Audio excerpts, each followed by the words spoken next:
New data is showing increasing numbers of mothers leaving the workforce.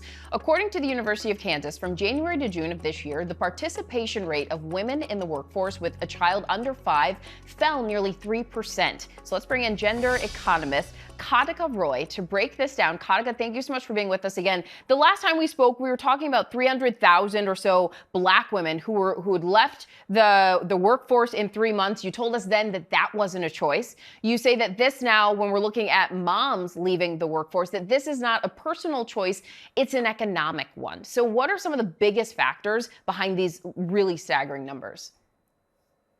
Well, one of the things that we know is that moms face really two things that stand in their way of progressing. They are both mommy track as well as the mom pay gap. So we know that they earn about 62 cents on the dollar of working dads. And so those gaps are actually pushing moms out of the labor force. And one of the things that we know is that when moms leave the labor force, families lose about $64 billion worth of income every year.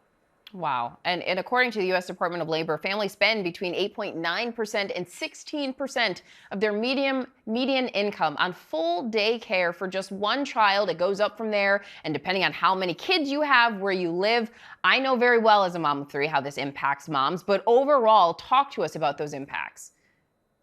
Yeah, so one of the things that we see is that there is an assumption about moms that they're less committed to their jobs because they're moms, and we know that that is false. That in fact, the most productive workers over the course of their careers are working moms. So when moms leave the labor force, we're not just losing workers; we're actually losing some of our top performers.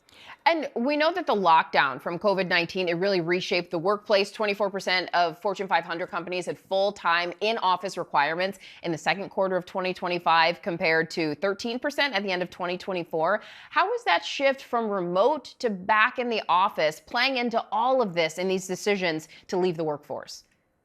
It's actually boxing moms out, right? So we know that the rollback of flexible work, the cuts of public jobs, as well as dismantling programs is actually boxing moms out of the labor force at a time when we actually need more employees in the labor force. And one of the things that I just wanted to talk about quickly is that for every 1 percentage point drop in women's labor force participation, it's a 146 billion drop in GDP.